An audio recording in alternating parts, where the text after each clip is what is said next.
It's the Litty Show. The Litty Show. You know the fucking vibe, man. So before we start, I want to shout out Yes Taxes. Shout out Smiles Official. We in Yes Taxes building right now. Shout out to our proud sponsor, Smiles. Like, it's tax season. You already know big bags coming through. So if you're looking to do your taxes, make sure you go to Instagram and type in YES Taxes. The checks is already hitting. So don't, you snooze, you lose, as they say. But you know the fucking vibes. My name is Litty Willie. And today we got one of those Dade County music legends. One of those artists that make Dade County music. One of those artists that carry Dade County on their back. You plugged in everywhere in Dade County. Like, I say legend, and a lot of people throw that word around, but I stand and stick to it. Very heavy. Busta fucking free. What's good? Y'all already know, man. What's good, man? What's good? Finally, yeah. I gotta bring that up. So you said, we've been trying to connect for a while. It's been since actually Versus when COVID was around. Yeah. We had a couple people on that were going on the Versus with you, and then you were like, man, I gotta get on, and shit just happened. And I reached out to you. Our schedules conflicted, but it was mostly my part. Going through that shit, but I'm finally here. You finally here. Definitely. Busta fucking free, bro. How you been, bro? Let me ask you just, how are you? Man, I ain't gonna lie, man. God is good on my end. You feel me? Right. I can't complain about nothing. Just trying to evolve and get better day for day, man. You feel me? That type shit. So let's start off from let's start off young Busta. Born and raised in Dade? Born and raised, man. Jackson Hospital. Whereabouts you were like raised at? Oh, I was born as far as I can remember, I grew up like right by the Scott Projects, like, you know what I'm saying? Like right down the street from, they call Home Team, Okay. That's over there about in Liberty City, like the core of Liberty City off of like 74th Street. I went to like Liddy C. Evans for elementary, then Charles Drew Middle School, Floyd Heights, Brownville, like. I've been around that shit, man. That whole time growing up, how was it growing up in just multiple areas of Dade County? I ain't gonna lie, me growing up, like, I ain't gonna lie, my childhood was rough as fuck. Like, it was kind of rough for me because my old girl, she was doing her little thing running the streets, and she had went to prison for a minute. And my daddy got killed when I was 6. So it was just me, my grandma, and my older sister. And I had an auntie, rest in peace, Diane, and 2 uncles. But all they had, like, and this ain't the best, but all they had was crackheads. So you can imagine, like, being a kid, and you got, my auntie Diane, she passed, and I got 2 crackhead-ass uncles. These bitches, like, junkies, yeah. I couldn't never really enjoy Christmas. I couldn't enjoy no birthday. Everything I got, them bitches stole. Christmas, I wake up, I get a brand new Super Nintendo. By the next day, that bitch gone. Man, my bike gone. So I had a fucked up childhood. That shit was gone, boy. By the next day, bitches get high. All my shit gone. Bitch, them bitches stole like a motherfucker, man. Talking about your dad, hashtag Gifted Brown.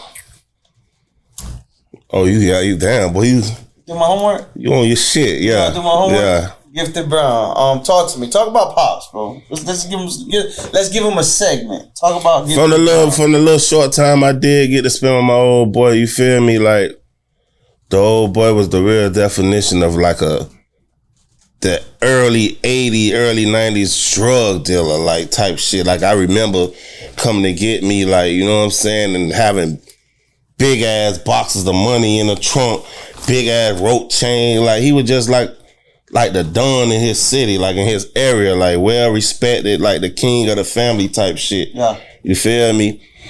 So, he used to come get me every day. Not every day, but like every little holiday, typical father shit running the street. Right. You know what I'm saying? And just like a day before my birthday, I would never forget it. The day before my birthday, November the 10th. So November the 9th, he called me. He like, you know, we chopping it up. What you doing for your birthday? He like, oh, I'm finna come get you. So, you know, I'm happy as fuck. I know my daddy finna turn me up. Mm-hmm. But, you know, I went to school, you know what I'm saying, thinking he finna come pick me up from school. The whole day went by, he ain't show up. You feel me? Yeah. So that went by, you know, I went home calling all day. Like, damn, he ain't answering the phone. You feel me? Yeah. He ain't answering the phone. I'm talking about the whole day. I'm blowing that bitch up. Like, damn, where my daddy at?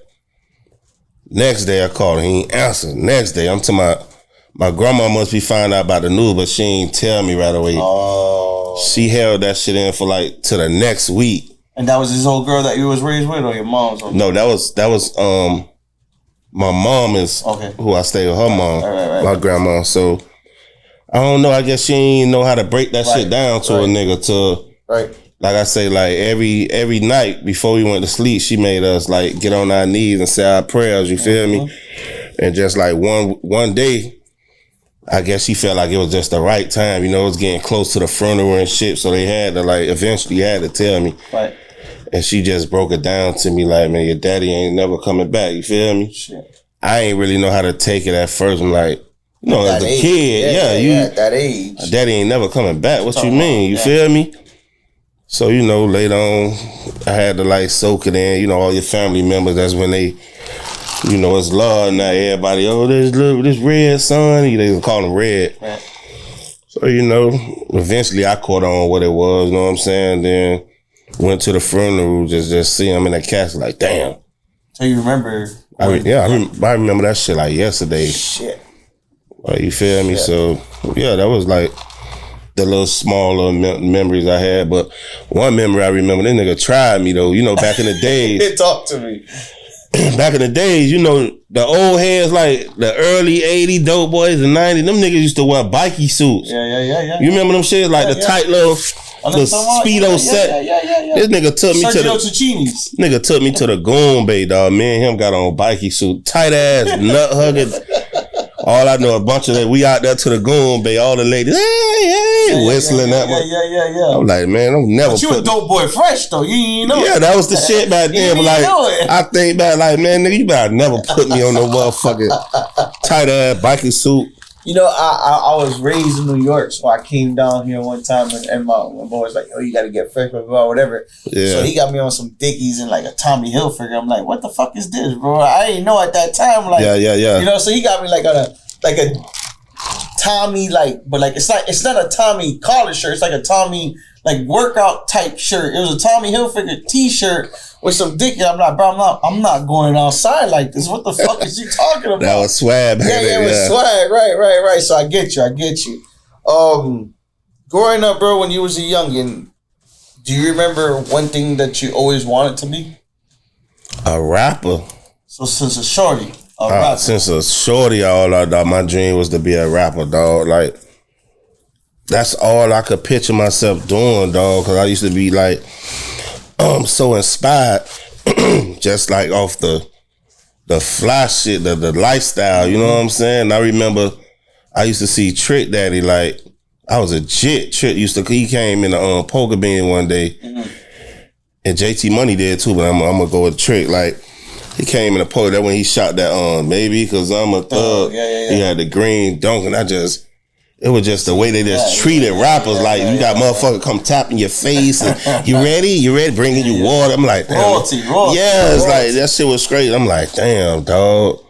That's a life. But I always was inspired, like, from NWA. Like, I was the young nigga, you feel me? Like, so you was doing your own. Yeah, because my uncle, them, you know, I grew up on rap. So NWA, that shit was like the hood motherfucking soundtrack. You feel me? Right. So when you were growing up in that era, so who was like the most famous person y'all seen around there? Like, not famous so much as a celebrity, but just in general, who in your area would y'all look up to in that area?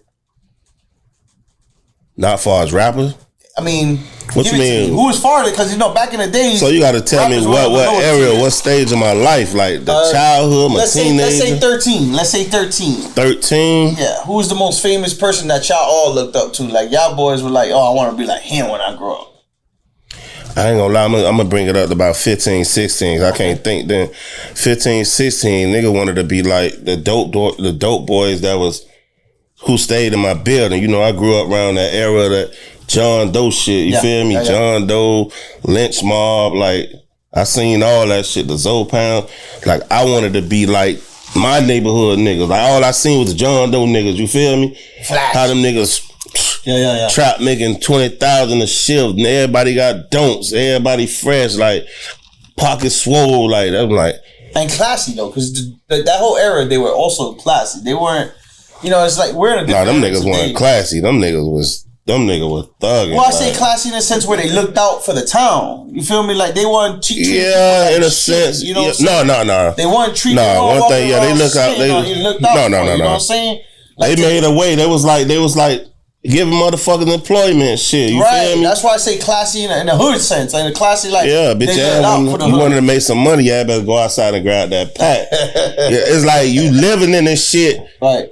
Boy, with so much money floating around, boy, who finna get a job and I could walk outside and watch out for a few hours and make me $70, $80 a day, go to school you feel me? Like, I was in that era, dog. Like, I call it classy because, like, they was trying to put everybody on. You feel me? Like, today, like, motherfuckers be holding in, you know what I'm saying? Like, they not trying to share the game. They just... No, it was too much.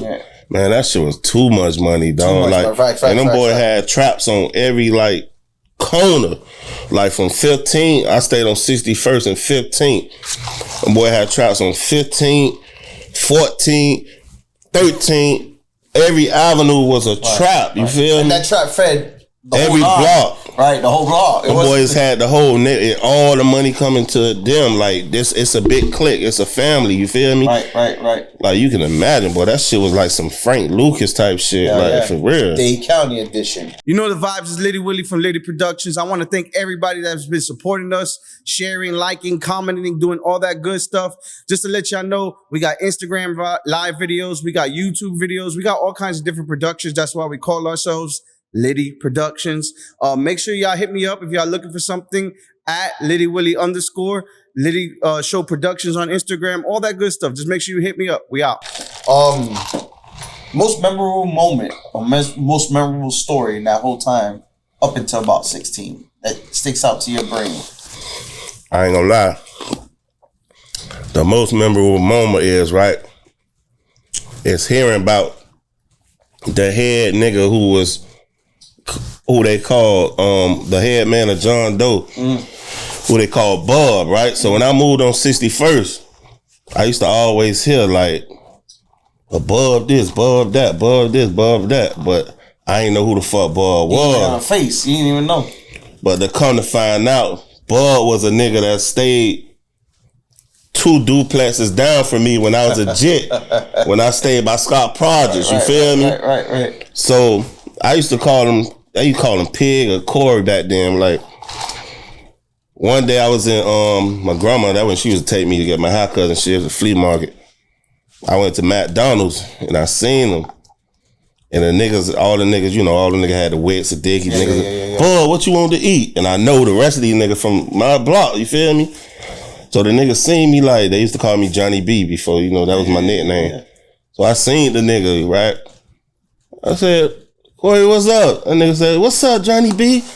Like, to come to find out that the nigga that stayed down the street from me when I seen the nigga when he ain't had shit, this the nigga who they call Bob, this John Gotti. I'm like, what the fuck? Oh, this who they call Bob? I'm like, oh shit, what's up, man? You feel me? So that's some shit, man, that shit was like amazing. Like, to see a nigga that really, regular nigga, you know what I'm saying? They ain't really had too much, but the move over there and seeing how he powered up, right? Like I seen that shit like hands on, like damn boy, you feel me? It's like finding out Jay-Z was your neighbor. That shit was crazy. Like, yo, what's good, Jay? Like this, that's like me, like growing up with and we went to class together. I moved in the neighborhood. This motherfucker got the whole neighborhood. Right. Yeah, like that shit. That's a memorable moment. I was inspired. Like damn, looked up. Yeah. First introduction to hip hop. So like that first time you remember, because you said you've been like, as you remember, you always wanted to be a rapper. So what was that first introduction to hip hop? First introduction to hip hop. I ain't gonna lie, that's a good question. Cause it's hard to say that when I was inspired by hip hop, and that was just part of the life's culture, like since I can remember. But okay, so let me make it easy on you then. I'll help you out. What was the first hip hop song you remember that you could recite word for word? Damn, boy, this a podcast. I can't even remember, bro. Come on, man. I swear to God, bro. Come on. I'm like a database full of music. Like you could play any genre, I'ma know that shit. But for me to remember, there had to be the something first song that you can remember. Damn, boy, that was a good question. I tell you mine. I'm 37. I can remember. It takes two to make a thing go right, bar bass. That was a good ass question because I can't even answer that. No, back then, we had the jukebox, niggas. Variety of shit, but only motherfucker that really stood out to me in my era was NWA. Like, okay, fuck so the police, you feel me? But I don't know the word to that bitch respectfully, but I just know there was some niggas, you feel me? That's a little jit. Nah, that was a good question though. I liked that one though. Yeah, I mean, you're gonna be laying down tonight and gonna be like, fuck, I should have said this one. I remember. No, but I really don't. I really can't answer that. Like, damn. So growing up in Miami. When I came to Miami, I came here 2002, and where I moved at, I didn't move to Miami. I moved to Homestead. Mind you, I was in the South. And motherfuckers was wearing soft toe Reeboks and Buffalinos. Yeah. So when you was growing up, what was the shoe? And if it was Jordans, what was your first Jordan?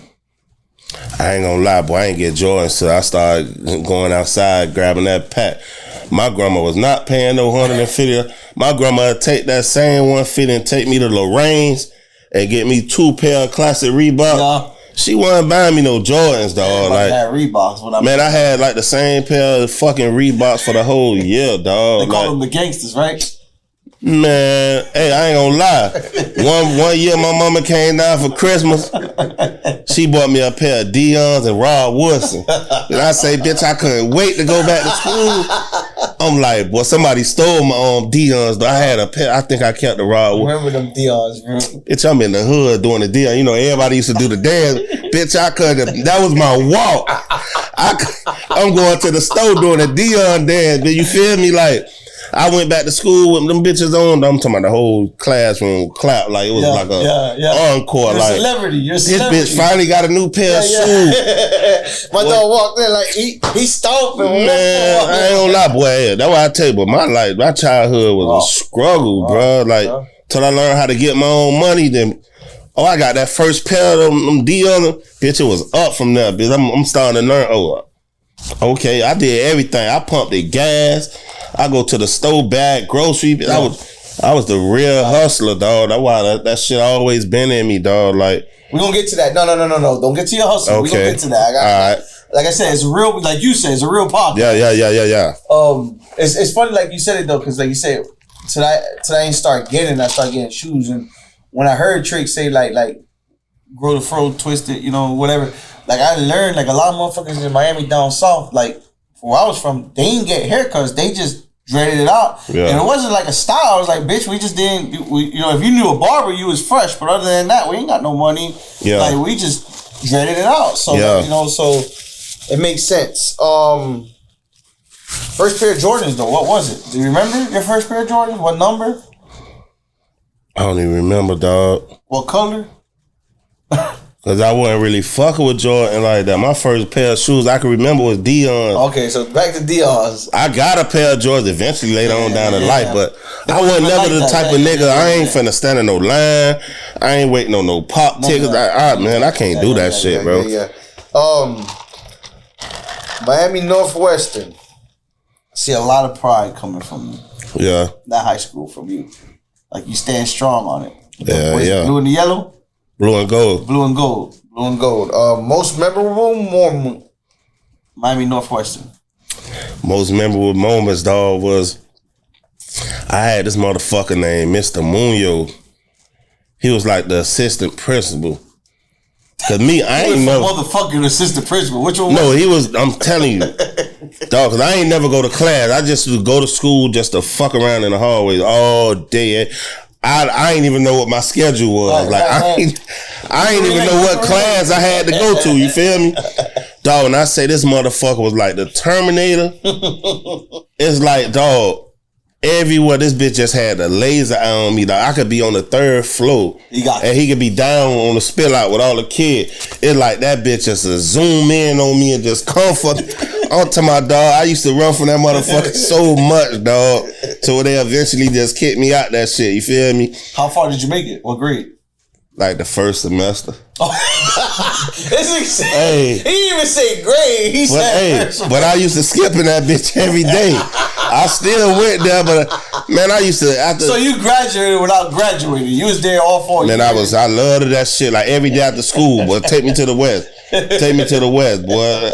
They were chasing them little babies too. I used to catch the bus to catch the outro of the West, man. Like every day. Then I got me a little whip. Still going. Every day I'm riding by that shit after school. In the American culture, they call it the most popular. But in the hood, we call it the most baddest. Who is the most baddest female in Northwestern, and is she still bad today? I ain't gonna lie, boy. It wasn't just one. There gotta be one that stuck out. There has to be, bro. Don't lie.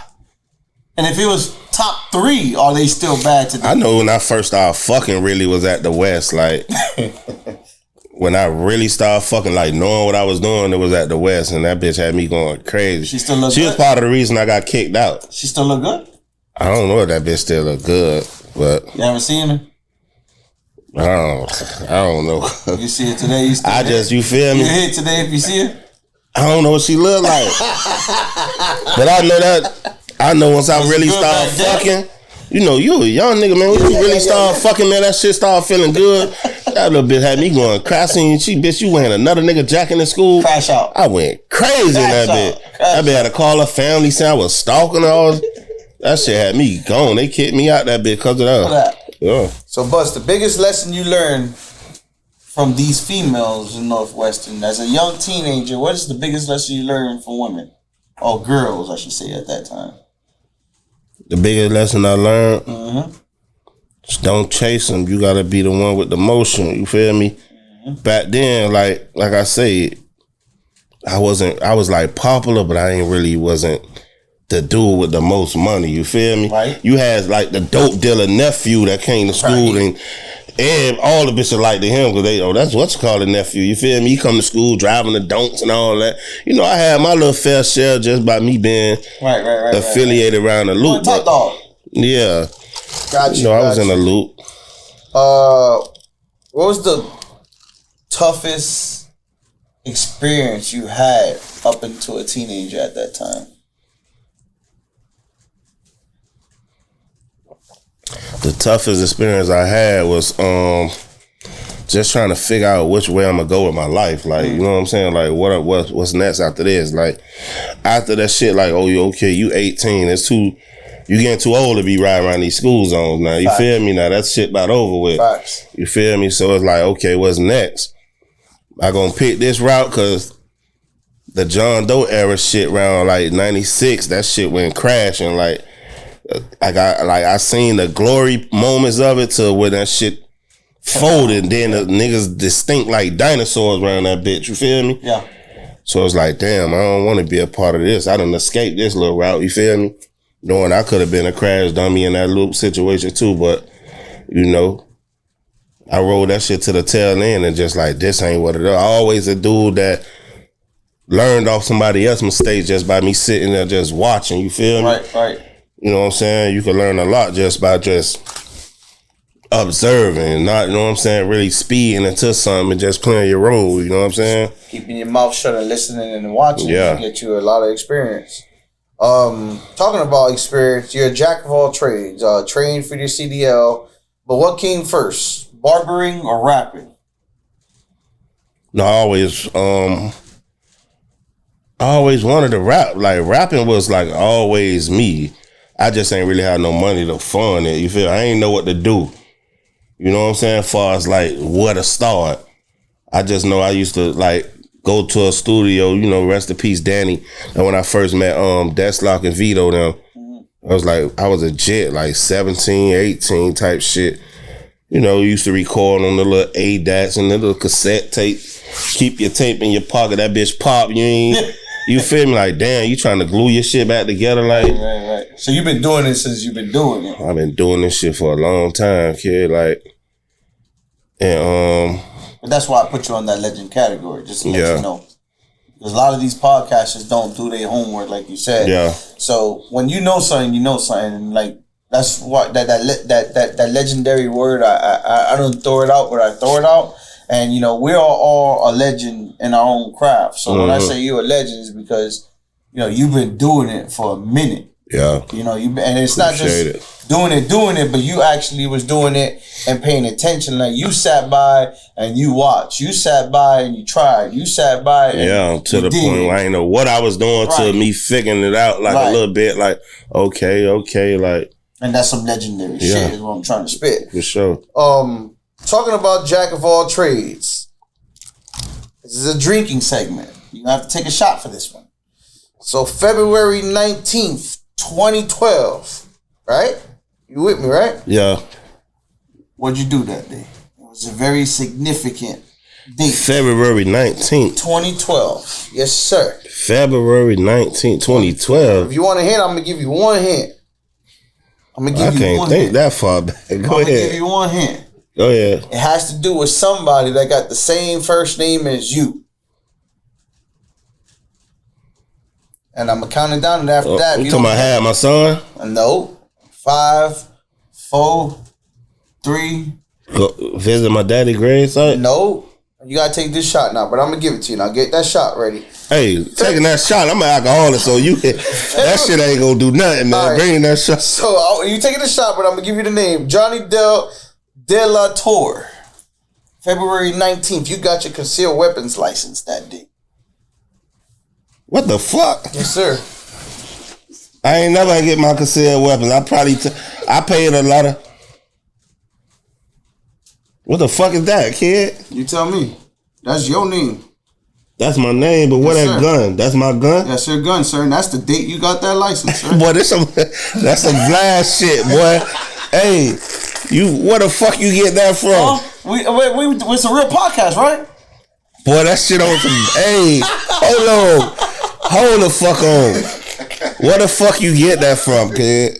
We do it for real here or no? That's some wild shit. Oh, you want to see it again? But I ain't even get my gun license, though. Somebody gave it to you and you posted it and you got it. I remember that paper because I paid one of them little I used to work. Yeah, that's my name. Look at the sticker. Look at the sticker. That shit ain't even wrote it in. That's the form that you got to take the course. I paid Chico $30. He gave me I ain't never go get my fingerprints and none of that shit. But I'm like, damn, I done posted my pistol on that bitch and all. We a real podcast here? Boy, you fucked me up, boy. Dude got a picture of the fire. You put it up. Yeah, you got to give me a shot with that one, boy. Boy, I don't know what that shit, boy. Hey, you must be went back in the nigga Instagram when that bitch first started. Nah, that wasn't even Instagram. We gonna get there, though. That's not even Instagram. Boy, you in deep, boy. Man, listen. So one thing I got to do is I got to sit with a Miami legend, and I got to make sure that the Miami legend understands that this is what we do for a real life living, and you pass it down to people, and you be like, bro, this is not no yes ma'am, no ma'am, sir kind of podcast. This is we really do our work here. That was crazy. So listen. Johnny B, was Johnny B a rapper or was Johnny B... That was like my daddy name was Johnny Brown, so that's my nickname was Johnny B. That's what Right. That's what they used to call me before Busta Free. And that's what you was running with? No, that's what my name was, like till I started Busta Free. Yeah. I don't remember when I came over Busta Free, but yeah. We got a picture of Johnny B with a jersey on. Which jersey was that? Oh shit, boy! This nigga, boy, you on some shit, boy? I ain't gonna lie. I was in. I think that was like 7 or 8. I flunked about 2 times. What jersey is that though? I want to know what jersey. I don't even remember what jersey. It looked like a what is it? The Jersey Nets. It looked like a Nets jersey. Boy, I ain't even got that picture, boy. You gotta send me that. I got you. I got it though. Damn. But that's Johnny B right there, right? Yeah. That's OG Johnny B. Then Johnny B with the Wicks was the other Johnny B, but this is OG Johnny B. That Johnny B as a youngster, man. That's why I said OG. BG. Before. Yeah. Got you. But how did the Busta Free name come about? Well, explain that to me. Shit, that shit came about, man. I was just a big Tupac fan. You feel me? That's when, you know, the Club Cristal was popping. You feel me? Mm-hmm. And I always used to be like high as fuck. You feel me? And I just was in the club. I ain't even know how I made it my name, but you know the song. I'm stressed. I'm Busta Free. Enemy. And be the love. That bitch was just. And I don't know, that Busta Free just stuck out. I'm like, I'm stressed. I'm Busta Free. And I just took Busta Free. And I just, hey, Paul, let me get this. Let me borrow this. And I've been Busta Free ever since. No, it was just that simple, bro. Get them free. Yeah. What significance did Toro have in your musical journey? Rest in peace, Toro. Toro, man. Toro was like, I used to thank God I met Toro, man, because Toro was the type of dude, when I met him, I really had to take time, like, and like really think what I was gonna say. Right. Because I used to always call Toro, like, what you think about this? Like, it's all right. So I used to just hang up, go back. Toro had me on my punchline shit, my wordplay. Like, Toro used to read a lot, like read the magazines. You know where to get your vocabulary from. You know, it could be some shit where I could just see like a motherfucker, for instance, you could just be riding and see a big word somewhere.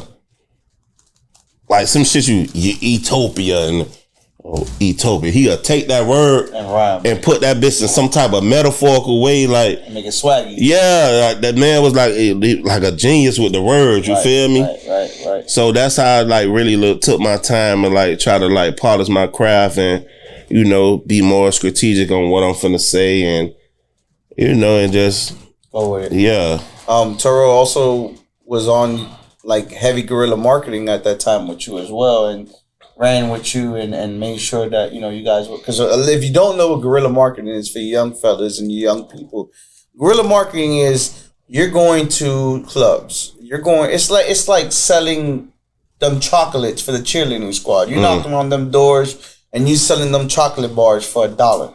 Like, you're going to the clubs. You're putting the stickers. If anybody doesn't know, and I'll give you the perfect example of the best guerrilla marketing, Rough Riders. Rough Riders was the king of guerrilla marketing. Like, anywhere you went in the United States or the world, you seen that R. Yeah. That R, like, we seen it in Miami, we seen it in Atlanta. So, like, you was just putting stickers and stamps. So, explain to me how Toro helped you with guerrilla marketing as well. I ain't gonna lie, right? When I met Toro, that shit was like it was like a Red Man and Method Man type situation, because I already had done start cutting hair in a flea market, and I used to always like be on YouTube, like watching like Master P, Wiz Khalifa. You know, I used to be trying to study them niggas, like, damn, how I could break through the game. And Master P always had me on like the independent out the trunk game. So I remember one day, I know my old girl gonna be mad. I don't know what she did. But the old girl hit a lick. My old girl was a gangster. Like, my old girl probably, Yeah. She came in the house one day and was like shaking, like, baby, look. I'm like, what the fuck you done? Like, she done hit. Yeah. I can't even tell her because she'll be mad as fuck. She found out. But she had so much money, boy. It was so much motherfucking money, boy. She turned around. I had to like, boy, it was too much, boy. So, she might be mad as fuck when she see this shit. Boy, I don't know what she did, but she hadn't looked out too, but I hadn't got her for a little bit. But she done sold a lot for me too. It was like so much she didn't even know what. Boy, it was like the most money I've ever seen in my life. Yeah. Like at one time. Right. Like, what the fuck you done did? You feel me? So I took 1,500 of the money like she gave me, and I pressed up 5,000 CDs. Shit. I was on some real Master P shit. I'm like, I'm finna. Cause I'm like, okay, 5,000 CDs times 5. What that, 5,000? Yeah. So I'm like, I can sell these bitches $5. Then I had a concept behind it. That's when the World Trade Center hit. Okay. Boom. So I had my catch was, the name of my song was I think I call that bitch World War III, some shit. Yeah. And I'm rapping about Bin Laden. So my pitch was to the people, man, you want to give support to the pay homage to the September 11th tragedy. Man, when I was selling them bitches like dope out of rehab. So I'm selling them shits, and Toro coming there. Toro used to go to little Alaska and press up like 100 pack. But I had boxes of this shit, you feel me? So he like, man, how much you pay for your CD? Man, I ain't know him then, man. He like, man, I pay like 50 cents a CD. I'm like, man, I just paid $1,500. I got 5,000. I don't know how much they is per CD, you feel me? So, man, him, you know, he used to just go on the flea market. I'm like, man, this my trap. You feel me? Like, we really took that shit like a trap. But me and him got cool as fuck. I took my CD, I took his, and we just, every day, like I used to be in there, that when they had the little House of Fire shit. And we just like build a relationship, you know what I'm saying, on some rapper shit. And one thing led to another. Over the time, we just became like brothers, you feel me? Right. Yeah. So the connection is safe to say that what made y'all brothers is the hustle. The hustle in your arms. And we were both like two funny ass niggas. They really thought we was brothers for real. Yeah. Two big chubby ass niggas, you know what I'm saying? Yeah. Both of us rappers, you know what I'm saying? We hadn't started hanging around each other so much. You know, I really like got some of my swag from Toro, I ain't gonna lie, cause he was up. The motherfucker was like ahead of his time, like all the urban, the latest fashion. He in the magazines and shit, watching the Jim Jones, and he going to get the Prada boots from Poppy up the street with the knockoffs and the Jacob watches. Toro like, man, we gotta look like rappers, man. So, you know, I'm a little bro. I'm following your lead, you know what I'm saying? So, going to get my little big 4X jerseys and shit, you know. Yeah, man. I'm a hip hop nerd. I love hip hop. So when I moved down here, I was a big Gunplay fan, and I was listening to Gunplay, and I never heard. Well, you know, remember, I'm from Homestead, so I'm not from Miami. I don't know Miami politics. Yeah. So when I hear Gunplay say, and that song Hard in the Paint, the freestyle he did when he said R.I.P. Toro, I started doing my homework, and I'm like, oh, this is like the Miami ASAP Yam. So I don't know if you know about ASAP Yam. Yeah. So I'm like, oh, this is like a cultural motherfucker from Miami that knows everything and everybody, but he's cultural. So, I mean, not to go too much on a segment, you know, God bless the dead. Like, you never got to meet Toro. No, I didn't. Yeah. No. I wasn't popping at that time. Yeah. So, but like I said, I know the significance of. But Toro was like the kid that like you could have, like, you know, you just got like one of them kids that you could just put in any hood and he gonna make friends with everybody. Right. Like this motherfucker pull up with an Asian, like everybody. That he just had that clingy spirit. Like, Toro, what the fuck you doing riding around with that Asian? You feel, oh man, I'm finna go get these mollies, man. We don't need monkeys. You feel me? Like, he just had that energy, man. Everybody loved the Toro for some reason. You feel me? So. Rest in peace. Yeah, rest in peace to my nigga, man. You know the vibes is Litty Willie from Litty Productions. I want to thank everybody that's been supporting us, sharing, liking, commenting, doing all that good stuff.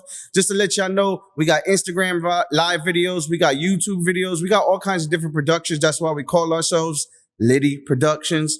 Make sure y'all hit me up if y'all looking for something at Litty Willie _ Litty Show Productions on Instagram, all that good stuff. Just make sure you hit me up. We out. All right, so Free, we're on our second drinking segment. Can you? I know you're not gonna get this one, so you might as well get a shot ready.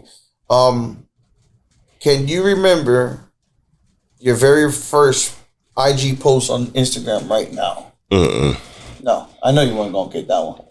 Hell no. Who could remember that? I got one person got it. Matter of fact, Des got it. Shout out to Des Stacks. She was on that Spinning the Block with Mike Smith. She did a freestyle. Shout out to her. She remembered her shit. She definitely. I know, yeah. All right, so you know, I'll show it to you. I gotta dry though. I can't be super lit. Like, you gotta get a little shot. It's just a little shot. You fill that bitch up too much, boy. That Tito. That next one on you. That's your first one right there, bro. That was April 26, 2012. That was my first post? Yes, sir. Now, there could have been more, but you probably deleted them or whatever the fuck. No. I remember that, though. Clean. Yeah, I had my homeboy, my Chico homeboy, Ivan. He was just learning how to make graphics. And that beard is like... Miami niggas got some good beards, bro. Like, they was just, what were they joking about on a podcast about Ross? They're like, bro, Miami niggas got the cleanest beards. Like Philly niggas got beards, but Miami niggas got the cleanest beards. Yeah. So Busta Free, every episode I do with people, I do this thing called Facts of the Week. So we're going to talk about a couple of facts that's happening in the industry or just in the world in general.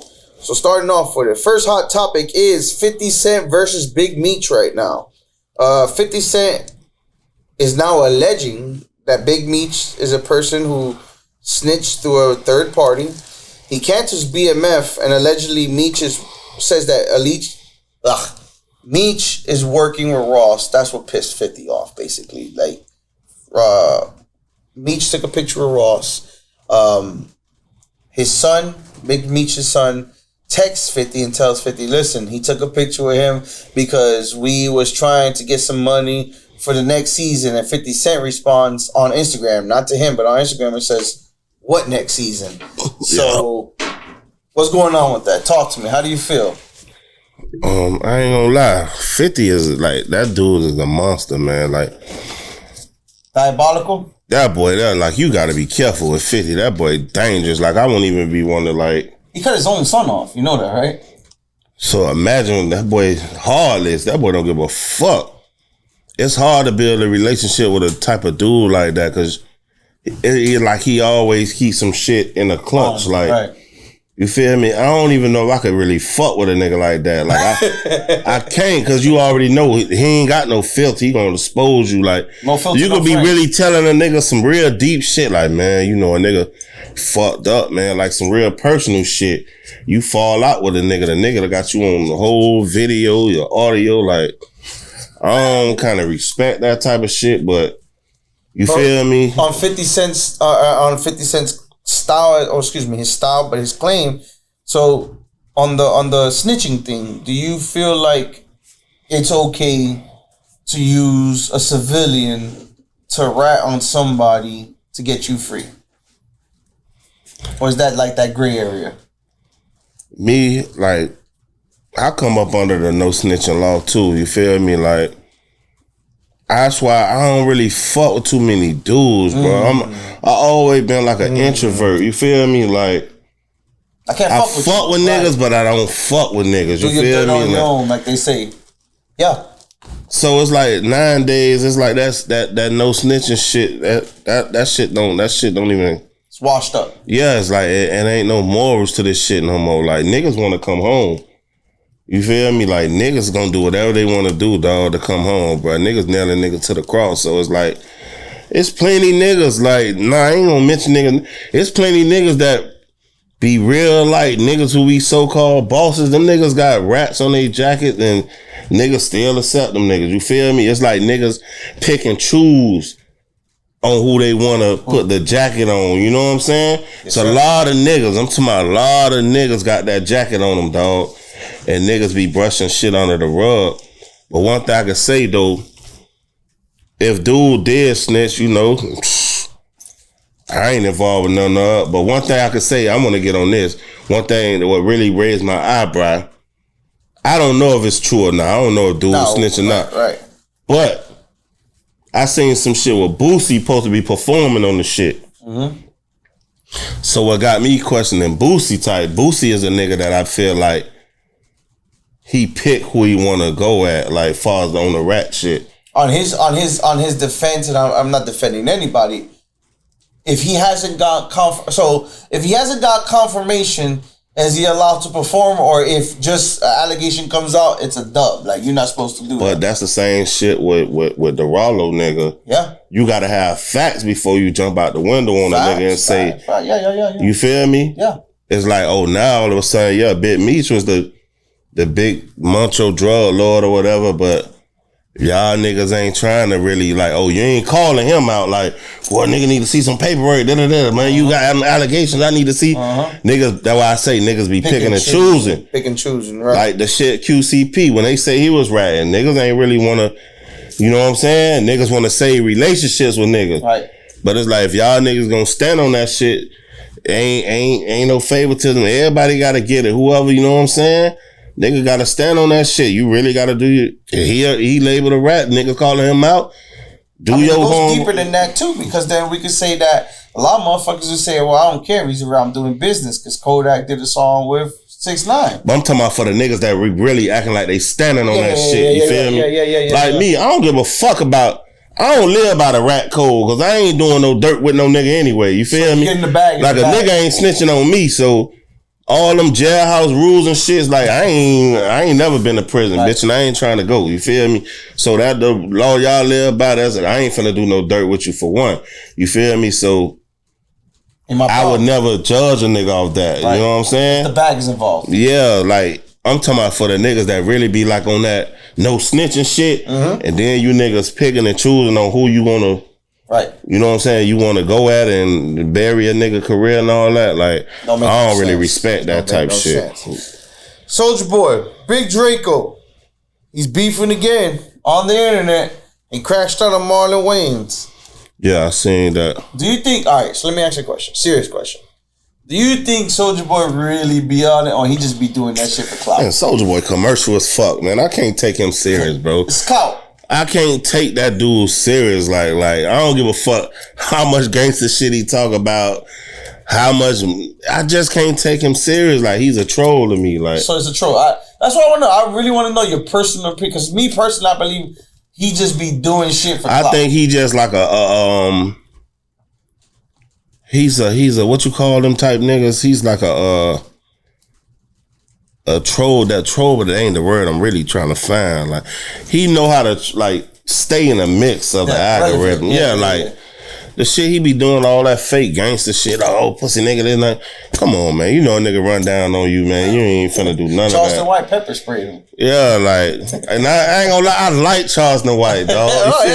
Fuck with him. At first, the nigga was on some man. Oh, that nigga Charleston White, one of the realest niggas, dog. Because the way he came.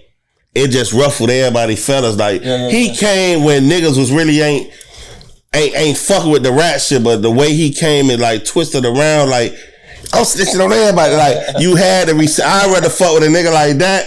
The know he finna tell on you, than to fuck with a nigga that be out here playing like they so real and all that. Then the nigga wearing wise and you feel me? Yeah. But the shit that like it be just contradicting with Charleston White because he'll say some real shit to be like, damn, fool making a lot of sense. But then he'll just come and just go left. He like, go because he crashes out. Fuck your baby, fuck your dead baby. He verbally crashes out. Yeah, that man. But one thing I know about it, the nigga smart as a motherfucker. Yeah, hell yeah. That nigga know how to say. He'll say that shit like that because he know that he gonna trick the algorithm. They gonna run his numbers up like. That man a genius, man, when it comes to that internet shit. He know what he doing. He know what he's doing.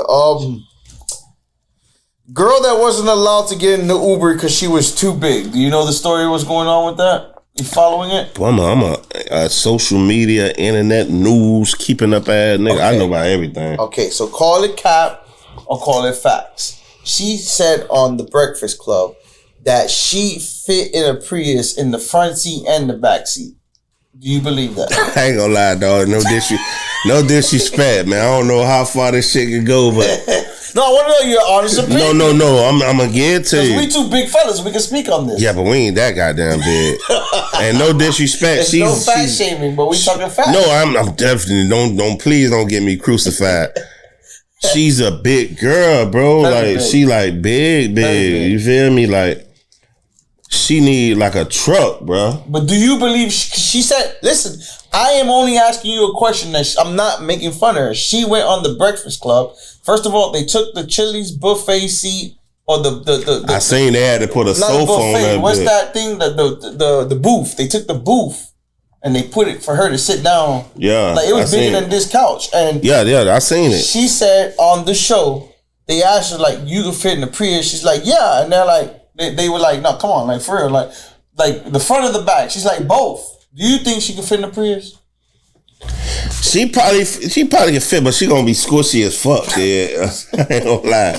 That girl big, bro. Like it's like the shit that motherfuckers do to go viral these days, dog. Like definitely, and she's trying to preach that she's not doing this for viral. Man, you gotta be out your mind. She riding every piece of clout she can get off that bitch. Come on, man. Kanye, talking about clout. Kanye's back in the headlines. Shout out to Kanye. They Shopify. I don't know if you know Shopify. They took his sale. Well, Shopify is a third party that sends out product for your website, and they took it down because he's on the anti-Semitic shit and against the Jewish people and stuff like that. But moving forward from that, on a good note, he did post a post about Kodak because there was a questionable poster on Kodak eating chicken on the floor. I don't know if it was him doing a skit or because we don't know that. Yeah. But Kanye went on the record like, listen, I don't know if this is real or not. I want to go help him out, blah, blah, blah. And long story short, Kodak went on the record like, this is the only nigga that looked out for me, that was, asking me this and that and the other. Mm-hmm. So, Kanye, give me your feelings on Kanye. I don't know, I love Kanye, dog. Mm-hmm. Kanye is one of them niggas that go against the grain, that stand on what he believe. You feel me? Like good, bad, pretty, or ugly. Yeah, like I respect niggas for standing in their own truth and believing on whatever they believe. You feel me? Like that's your opinion. Everybody got an opinion. Like you gotta respect. That's like a killer. You gotta respect a killer for being a killer. Like a robber. I know you're a robber. You feel me? I respect that. I know how to move accordingly around. You feel me? Like you ain't sugarcoating it. Like you know what I'm saying? Right. You gotta respect niggas that's be real. Like with the situation. I'm a big Kanye fan. I got 2 Kanye tattoos on. I love Kanye, dog. Back on 50 Cent. Rest in peace, Irv Gotti. So 50 Cent goes online, mocks Irv Gotti's death, smoking on the Irv Gotti pack, this, that, and the other. My thing is, a lot of people found this in poor taste. But then there was a few people that said, this shit is past music and y'all really don't understand this. And if it was the other way around, they would be mocking him. And we don't know what would have happened because obviously 50 Cent's not dead. Mm-hmm. But give me your thoughts on that. And I had a conversation with my old OG homies about this shit. You got to look at it, right? And I know a motherfucker might be mad at me for saying it how it is, but them niggas tried to kill 50, bro. Like, 50 was really beefing with them niggas Supreme and all. That's just like me. If I'm beefing with some niggas, nigga try to kill me. Them niggas shot you 9 times. Niggas really try to kill you. It just, God just kept you here. You feel me? You think I'ma really give a fuck about you and you die like nigga, fuck you. You feel me? That supposed to be a nigga attitude. 50 just don't give a fuck. It just, everybody gonna have an opinion, but I don't feel like he was wrong, dog, cause it's like, that's him. That's them your ops. You feel me? Like ain't no sympathy. Them niggas gonna parade, nigga. If that was the other way around. You feel me? Right. You feel me? But and I had the same conversation. I told people like this: if you're riding this shit and you're making fun of the death of Irv Gotti and you're not part of it, you corny as fuck. Yeah. Now it's different coming from 50 because he really 50, was right. But that was really their opponent. Like, you feel me? You're corny. Yeah. Like, but now, mind you, like you said, if you shot me, or if you paid for somebody to kill me, I'm in the hospital, and it takes me 12 to 16 months just to piss regular or shit regular, and I get out of that, bro. It's fuck you till I like. Yeah, it ain't fuck you till I die. This shit, what it is, that come with the game. You know, you can't. What you wanted the man to do, like. And now, I know we ain't see eye to eye, you know. That man, that's he's 50, fucked regardless, because if he would have said the opposite, if he would have went on the internet and said, "Oh, our beef was our beef, but I respect you," and he would have got trolled for that. That nigga don't give a fuck. He don't give a fuck. And lastly, top. Kendrick Lamar Super Bowl. Good, bad, mid. I liked it. I'm one of the niggas that say I liked it. For one, I'm a fan of Kendrick. You feel me? Like, I don't know what they expected, like, from the dude. Like, the dude came on, performed, did what he did, and went on about his business. Motherfuckers out here saying, "Oh, this the worstest performance ever." Like, one thing I learned about this social media shit, bro, everybody got an opinion, bro. It's a fact. You ain't gonna be never able to satisfy everybody, bro. It's the yin and the yang, dog. Like, motherfuckers gonna feel this way, they gonna feel that way. I enjoyed the shit. I was actually hype as a mother. I was in Studio 183 watching that shit. Only thing I could say, from my opinion, that wasn't so A1, it's like the way he was rapping, like the sound wasn't so clear. Like, right. other than that, I'm like, man, he did him. He put on for the West. Like, I ain't take that personal, and I really seen the message what he was trying to put out there. You feel me? Like, that was some deep thinking shit. You know what I'm saying? Samuel L. Jackson, all that. All that other shit, trying to compare him, Michael Jackson and this. That's a rapper, bro. Like, what more can a rapper do but go back and forth? And you know what I'm saying? Kendrick, his performances normally be like, the nigga be dope, bro. Like, he got a message behind his performances, but it was just a stigma, just the Lil Wayne shit, and they were just. Do you think Lil Wayne would have did better, or had the crowd popping more? In your honest opinion? I love Wayne, bro. I just felt like for the culture, by being in New Orleans, I felt like I thought it was a plot twist. I was like, man, he might bring Lil Wayne them out. You know what I'm saying? I know what I really thought was going to happen. If Wayne it would have broke the internet. You feel me? That would have broke give up your relationship with Drake. I thought them boys, I'm thinking like that. I thought it was a setup the whole time. Yeah, I'm like, man, they playing with us, bro. Yeah. Drake gonna fuck around and come out. Them boys gonna dap each other up, and them boys gonna. That's what I really thought on some peace shit. Really hate the nigga. That boy came out like, fuck you, nigga. This mine. He's on 50 time. Yeah, I thought he was finna bring Wayne out. You feel me? But I'm like, damn, yeah, that shit was.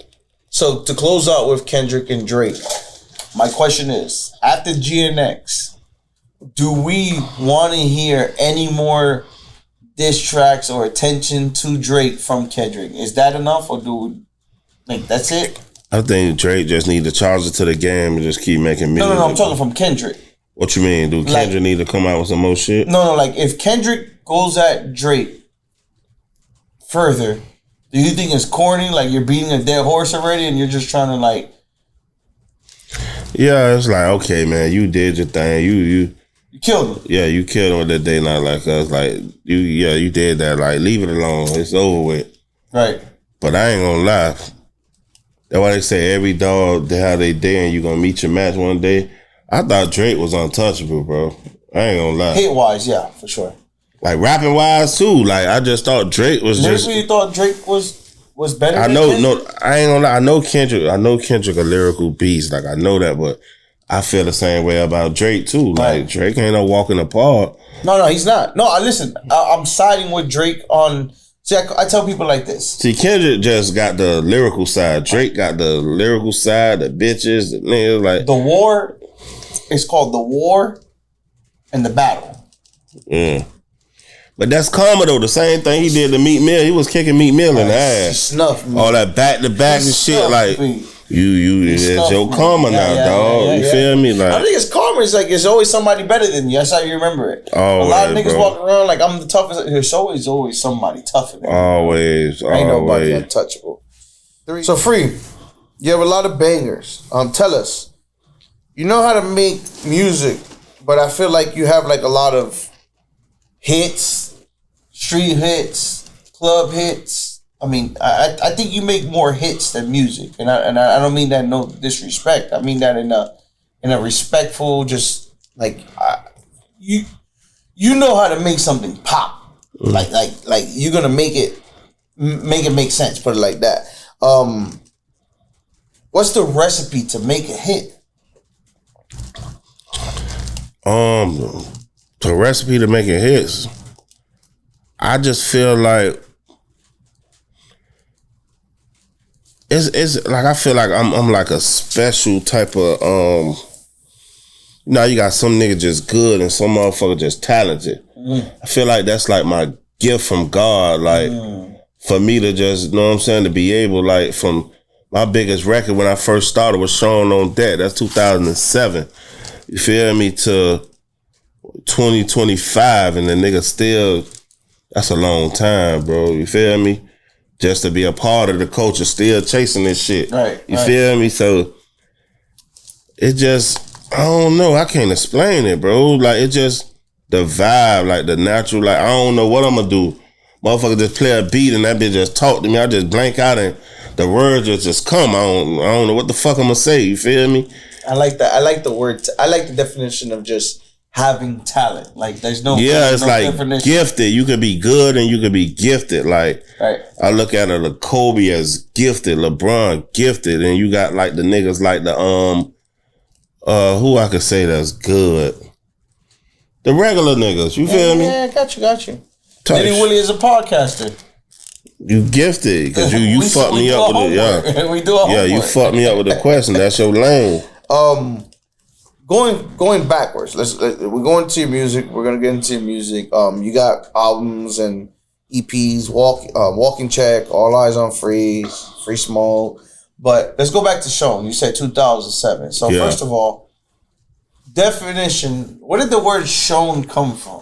If people don't know, because we're from Miami, we know, but Sean came from, I guess it's like a syllable from action. Like action. Okay. And that shit started from Deathlock them. Like, them boys really, you know what I'm saying? I don't know who the fuck came up with Sean, the first nigga invented the word. I'm just going with the culture, you feel me? Right. Action, I guess that's the way they broke it down, and everybody started talking about Sean's now. Back then we used to call them whole animals, you feel me? Oh, that whole animal, that whole mutt, you feel me? Like, that whole eater type shit, but I guess Sean is the modern day same type of shit, you feel me? But it's modern for us, not no more. Now it's like that shit, my little young niggas now like, oh yeah, man, she cheeks. Like, yeah. It's a bunch of shit. Oh, them my little cheeks right there. I got some cheeks coming on. Like this shit just different, man. It's New York call it Treesha. Yeah, like Treese. What I mean, like Treesha, like a Sean, like it's a Treesh, like yeah. But everybody got a different. Yeah. John in Philly, John. They call them Johns, like. But Sean, so like, did you know that track was gonna blow the way it went? Hell no, I ain't never had a hit record in my life till I did that shit. Right. So I just, back then, I was just so happy for a DJ just to play my shit. Like, that's when you took pride of just, a DJ played my song. You feel me? Right. It ain't even matter, know what I'm saying? To where we used to go to Coco's every fucking day. We lived in that bitch.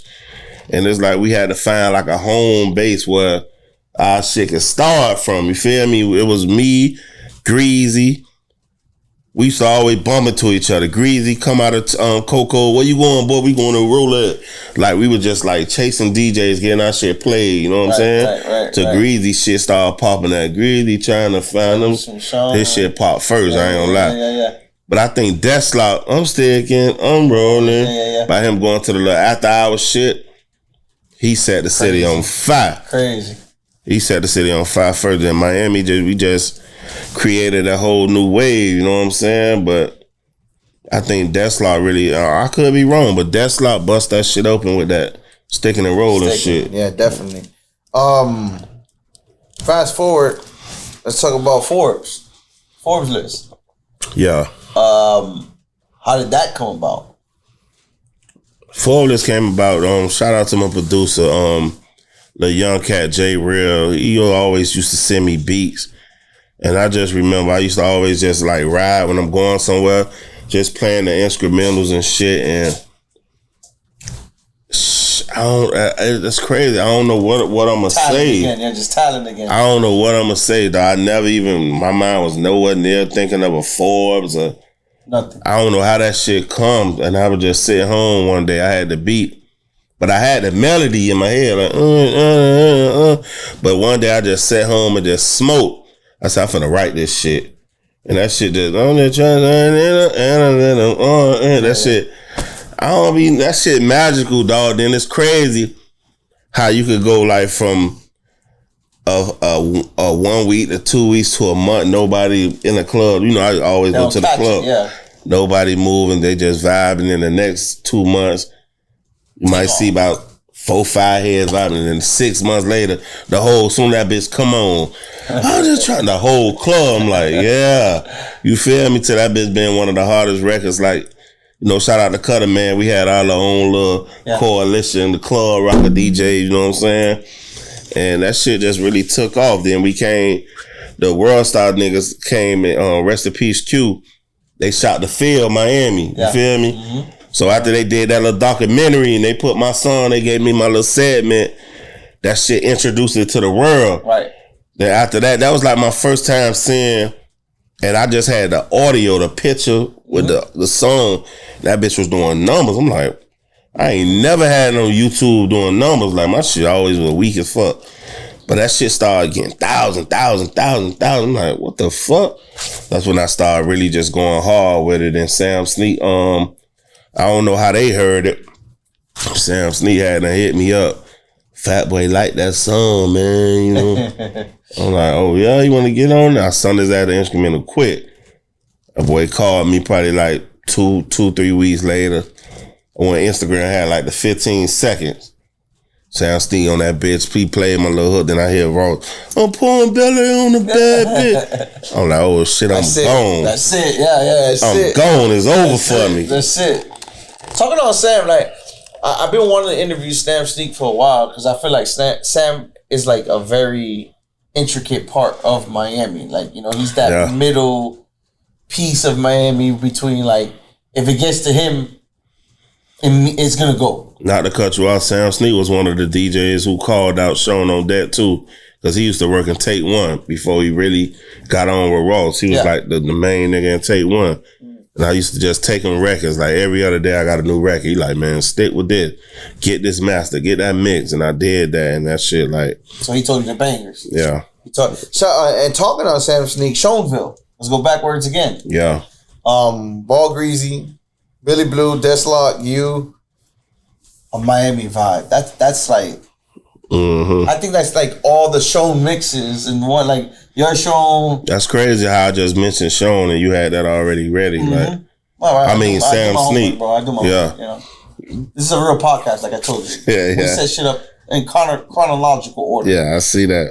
But like that, but that song though, definitely that song. Yeah. How did that come about? You know, everybody had their little motion going on, man. That's when that shit was like really going. Pole Boy. Us, the independents, you know, me under surveillance. Shout out to Yat. You know, everybody had their little movement. And Sam Sneak just, I guess he was trying to put his own little shit together. And was that like a studio? Everybody recorded in the studio? Or was that emailed features? Nah, we went to, I think we was at Khaled Studio. We recorded that shit in Circle House. Okay. And Khaled engineer was there. I don't know his name. So it was a vibe though? Yeah. Everybody had a good time. Greasy. So how did you meet Greasy? How you and Greasy got together? Cause y'all got music together, you got history together. How did you meet Greasy? First time I met Greasy, the first time I seen Greasy was at a open mic. They used to have an open mic. Larry Dog. Shout out to Larry Dog. It used to be. Remember what Club Life was at? Yeah. Either it was a Club Life or it was a club right next to Club Life. They used to do like an open mic like every Wednesday. Let me correct myself. I don't remember where it was at, but I do remember going there. Yeah. I'm from Homestead, remember? So. And Greasy was rapping one day. I was like, man, fool hard. You feel me? Yeah. I ain't really know him, and I guess like just crossing paths so much. You know what I'm saying? Then he would start fucking with Icons. Toro was fucking with Icons, and that's how that connected. You know, just being around in the same circle. Mm-hmm. I don't remember exactly when we met, but right. Yeah, you know, you see familiar faces a couple of times. That shit happened like that organically. And y'all got a good relationship, like, you know, it shows. Real Boogie, you, Greasy, Case 100. Yeah, I love Case 100 in the video. Like he is. Yeah, that's my nigga. Free my nigga Case 100 too, man. Like he made that video.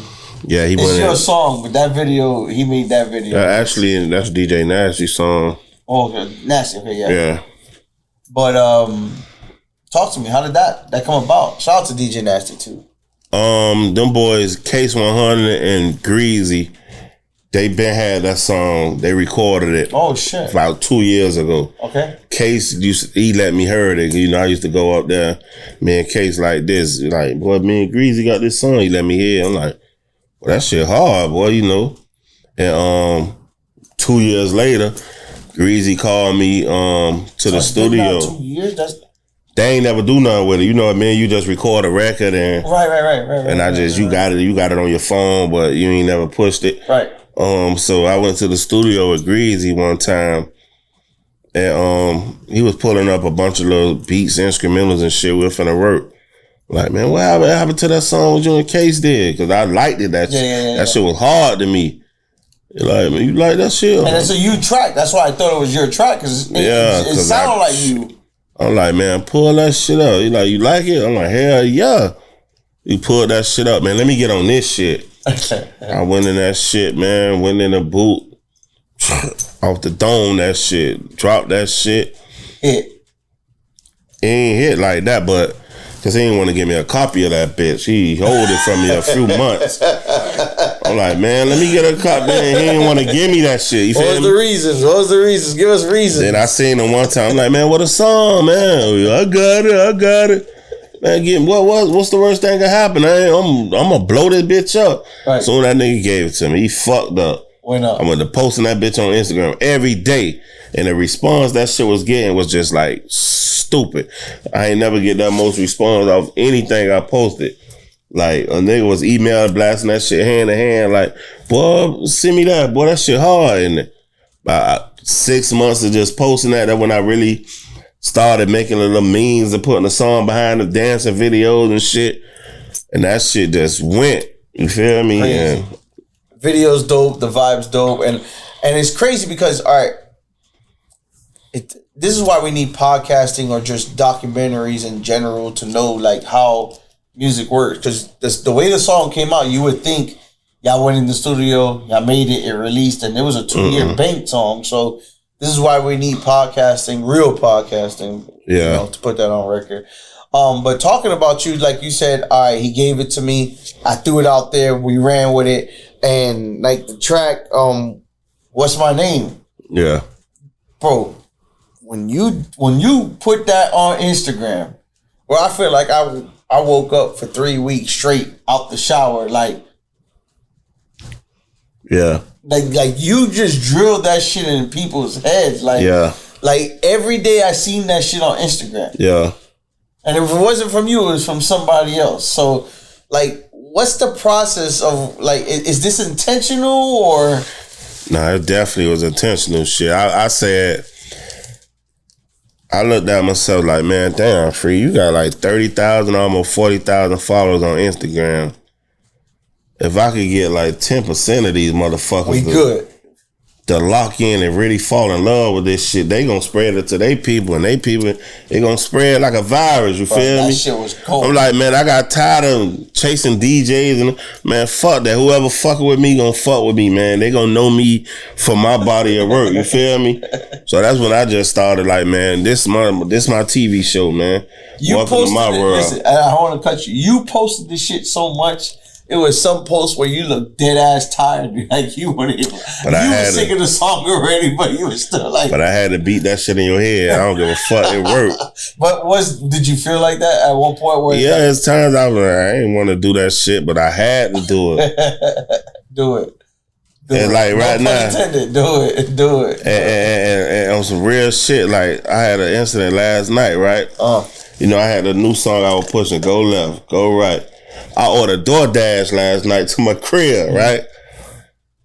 So I ordered some snappers. I see this big ass nigga come dropping a big football looking ass nigga. You know he big if you say he big. Nigga pulling up to my crib, he bring me my food. He looking at, I'm looking at him like, all right, you good? He looking at me like, boy, I know you, bro. You look familiar. I'm playing them. Oh, yeah? Oh, okay, boy. He say, you a rapper, huh?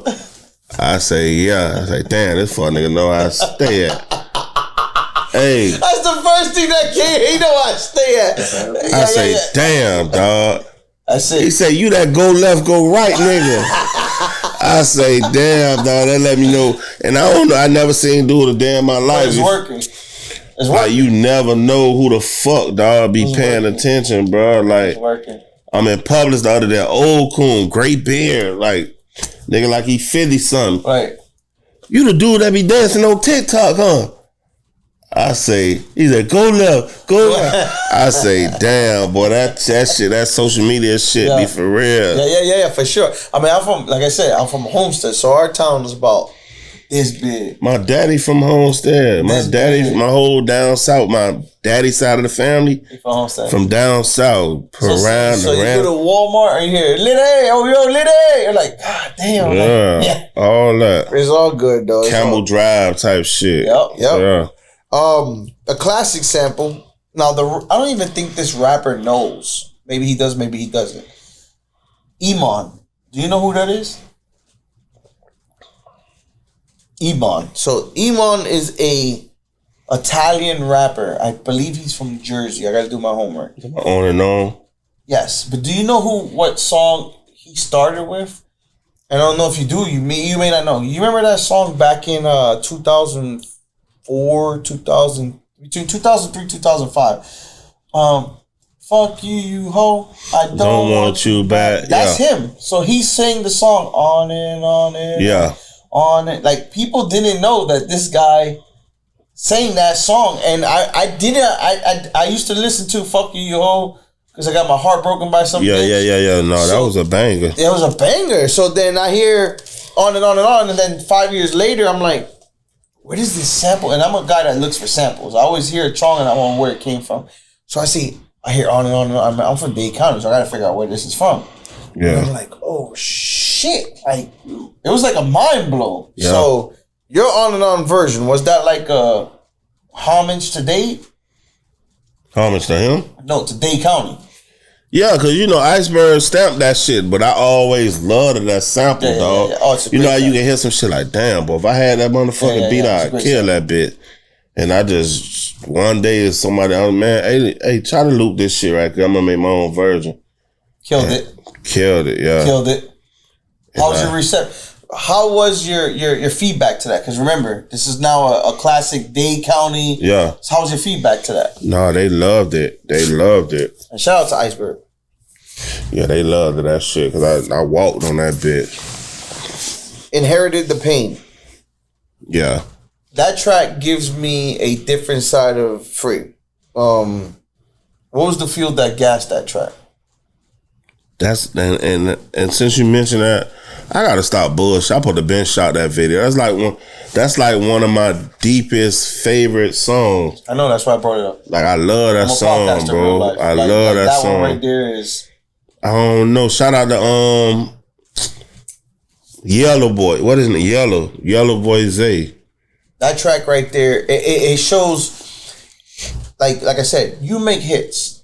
You make hits, like, no doubt about it, you make hits. But that song shows that you got it in all aspects. Yeah, it showed the versatility. Yeah, it shows. So, like I said, what was the fuel for that, though? What made you just put that? I don't know. He just pulled the beat. I was just working with him in the studio. He pulled the beat up, and I just caught a vibe. You know what I'm saying? Like, I don't write. So, when I just hear some shit, man, put me in I just cut the lights off and just talk. You feel me? It's like some religious shit. Yeah, it just comes to me, dog. And that shit, like, definitely. You see, I'm really like trying to like harmonize and sing on that bit. That's how I'm feeling. You feel me? I can't sit down and write like I'm singing. No. Because it won't feel natural. Like when you in that bitch and that shit just come out just natural. So you freestyle your harmonies before you even put the word in the harmonies. Yeah. You put the headphones on. Yeah. It's like the melody come to you and you just gotta like, play with the words. That's dope. That's dope as fuck. You know the vibes is Litty Willie from Litty Productions. I want to thank everybody that's been supporting us, sharing, liking, commenting, doing all that good stuff. Just to let y'all know, we got Instagram live videos, we got YouTube videos, we got all kinds of different productions. That's why we call ourselves Litty Productions. Make sure y'all hit me up if y'all looking for something at Litty Willie _ Litty Show Productions on Instagram, all that good stuff. Just make sure you hit me up. We out. Free, you survived a couple of drinking segments, but we now are on a drinking game. So the drinking game goes overrated, underrated. I'm going to ask you two people, or I'm going to ask you two things. So left or right, apples or oranges. You're going to let me know which one's overrated or which one's underrated. You have to let me know which one is overrated or which one is underrated. If you say none or I can't answer that, you have to take a shot. Understand the rules? All right, so we're gonna get in the first one. Tupac's DMX. Which one is overrated? Which one's underrated? That's a crazy question. So you gotta answer it. If not, so no. I'm gonna answer it, but one of them gotta be under and over. Yep. That's the game. It's intended for you to drink. But a lot of people be fake too, so they just want to like. Damn, how can you say either one of them is underrated though? I mean, that's not my job. My job is to answer the question. I ain't gonna lie. Damn, how the fuck you answer that? Get them free. Tupac is definitely, I think, underrated. Okay. Well, I gotta explain why. No, but what would be DMX then? If Tupac is underrated. Damn. Yeah, I ain't gonna lie, that's crazy. You setting niggas up with them shit. Robbie, bro. can you pass him that? Just put this bottle right here. That's a crazy question, bro. Put this bottle right here to hang out with us real quick. Grab your glass too, your little cup. Yeah, that's crazy. So you can you can pour your own poison. Pour your own. I gotta drink out of the bottle. No, you can put it there. Yeah, okay, do that. Let's do that right there. Next one. Ja Rule, Drake. Which one is overrated? Which one's underrated?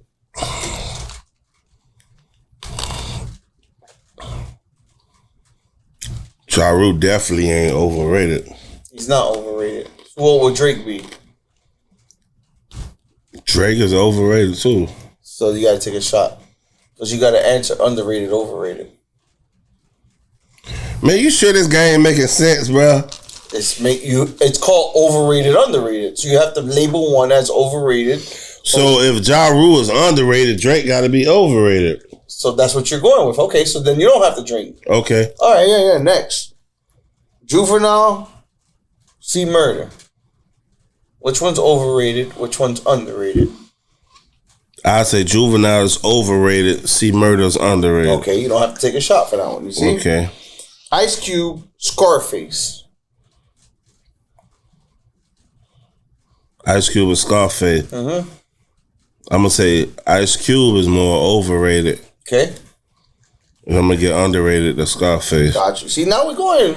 Okay, now I get it. You get it. All right, Mike Jackson, Prince. Mike Jackson is definitely overrated. Mm-hmm. And Prince underrated. Okay. And last one. Love from a Woman and Trust from a Woman. Trust from a Woman is definitely overrated. Love is underrated. Okay. See, you made it. Yeah, I like that. You made it. Yeah, okay. See, the game wasn't that hard. I had to get it, yeah. The game wasn't that hard. I'm going to take a shot with you now. I don't want to drink from the bottle. You going to drink from... You going to splash. I ain't going to drink from the bottle. COVID still exists. You feel me? Yeah. The dance. The gun dance. What gun dance? The gun dance that you... they already did it on BET Awards. You know that Florida shit. Okay. Yeah, where did that come from? That was just some pill popping, like... Do you know who originated that? Who originated? The first dude I said, rest in peace, Woody Red. He was a dude that was from 61st Street, OG. And when the Piccolo, I'm sticking, he used to always do this little shit like he used to be sticking. You know, that when motherfuckers on beans and shit. Monkeys, all that. Yeah, Blue Dolphins. He used to be funking that shit. And that's, I just seen that shit just started picking up. It became like a dance, you feel me? So that was my first time seeing a person do it was Woody Red, but I don't really know who exactly was the inventor of it. I mean, it's a Dade County shit. Yeah, it's definitely Dade County. When I see in BET Awards, I'm like, we made it. Like, shout out to K.R. K.R. be like, we made it. We made it. Definitely was Dade. We made it. Who are Busta Free's top 5 dead artists, top 5 alive artists, and top 5 Florida artists? Top 5 dead. Pop for sure. Okay. Biggie for sure. Dead. Toro. No, I keep Toro for the Florida one. Okay, so from 4. Okay. I was a big fan of Mo 3. Okay, that's 3. Dead. It can be anything too. It doesn't have to be hip hop. Dead. I like the Bankroll Fresh too from Atlanta. I love it. I don't hear that one often. Yeah. I don't hear that often. Shout out to Bankroll. Fuck yeah. And who else? Give me an R&B. Let's save that last one for R&B. If I'm gonna go R&B, Dead, I go Michael. Michael? Yeah. Over Whitney? Yeah. Yeah? Yeah. Okay. So top 5 alive. In general. There's no order. This is no orders. Remember, no order. Yeah. Ross. Okay.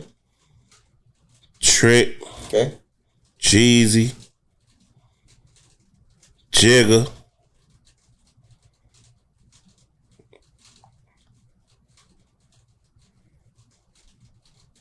My last one gotta be who the fuck?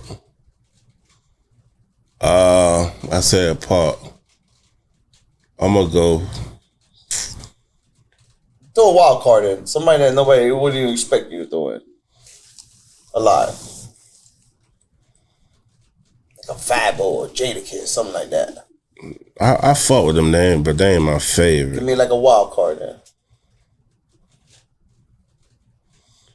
I'm gonna go to the old 2 Chain.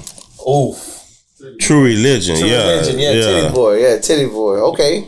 And last, top 5 Florida artists. And you're I can't say myself. Let's take you out. Or take me out. Yeah, let's take you out. Because obviously Florida. Yeah. I gotta say Greasy. You said Toro, so that's 2. Toro. Mm-hmm.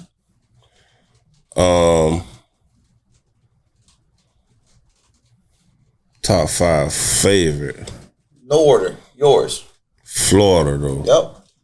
Florida, not Dade. Florida. JT Money. Okay.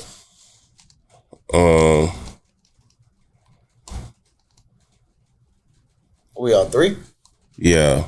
You got 2. Florida. Florida big now. It's a big state. Yeah, I'm trying to think. Florida. I be really on some real like hit making shit. I'm gonna go.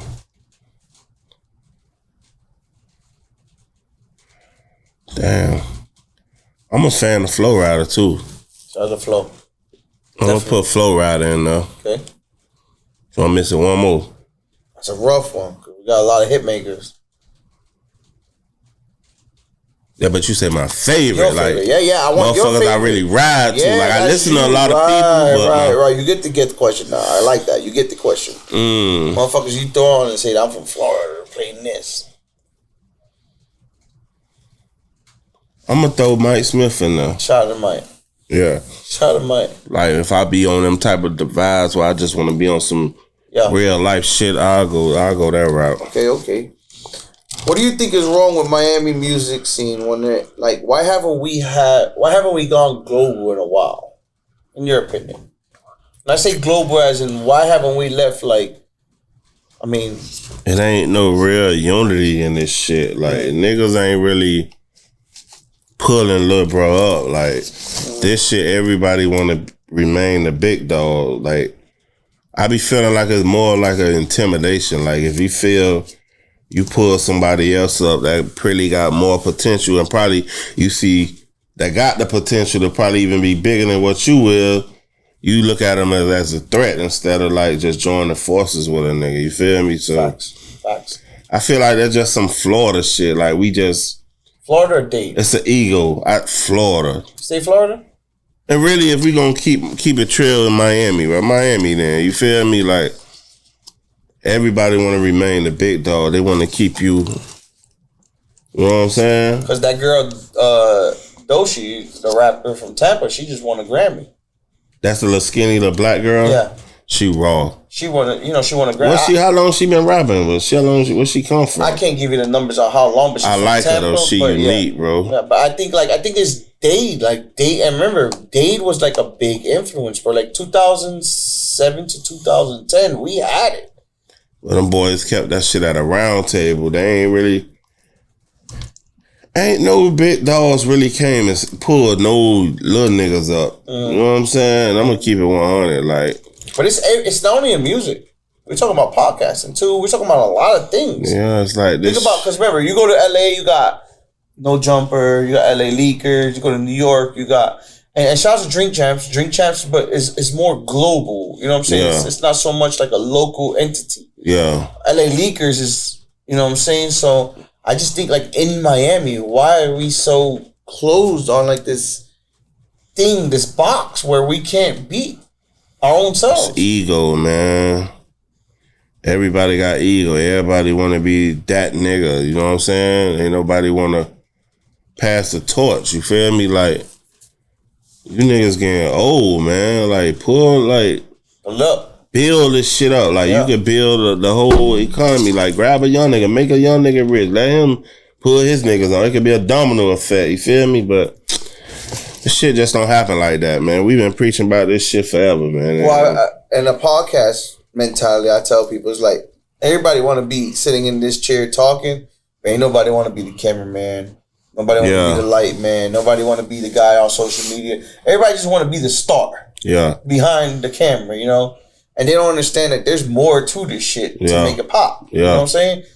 Or the old school saying, everybody want to be a chief, nobody want to be an Indian. Definitely. As an independent artist, how much money can you honestly say that you have spent in your whole career of being Busta Free? That's some shit. I ain't gonna lie. That's some shit I wish I could have, like, if I wouldn't have chose to be chasing this rap shit, I feel like I would have been rich already. Nah, G shit, cause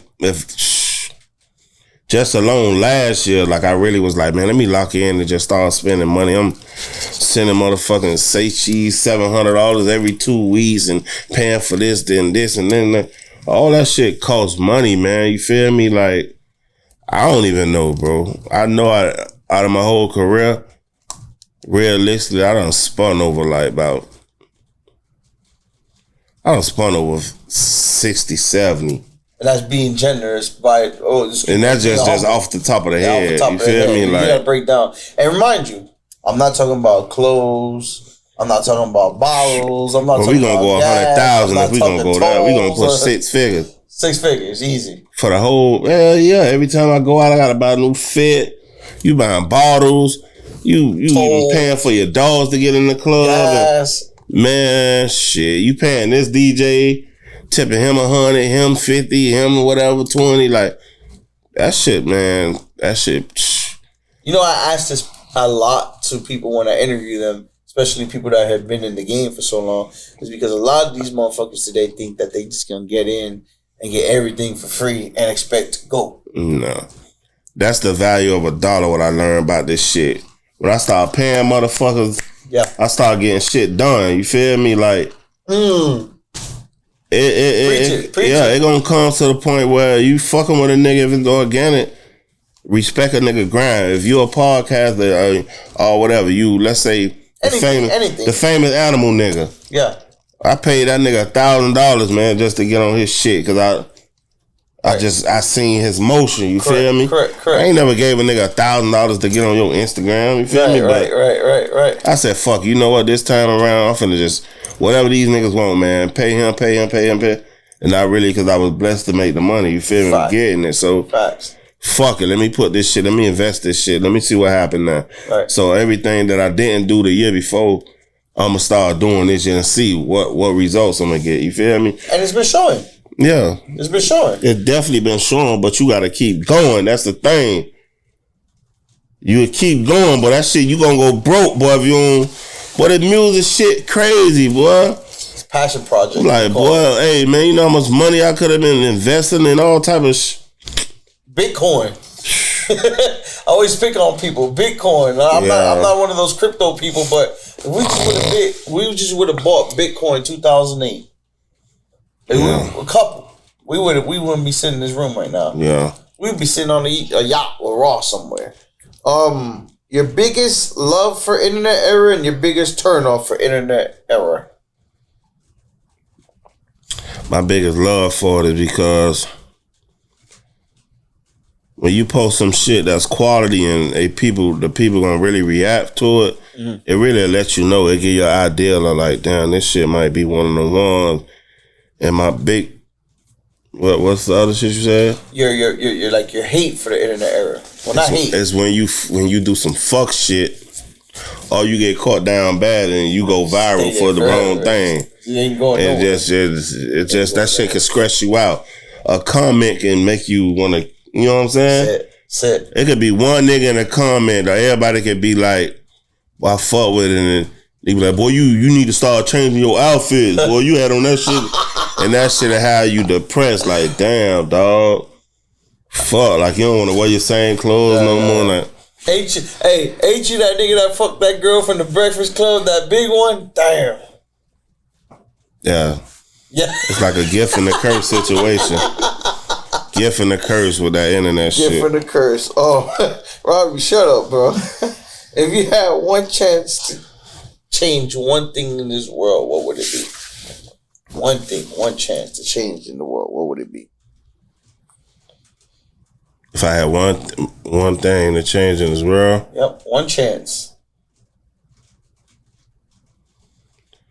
I'll just, I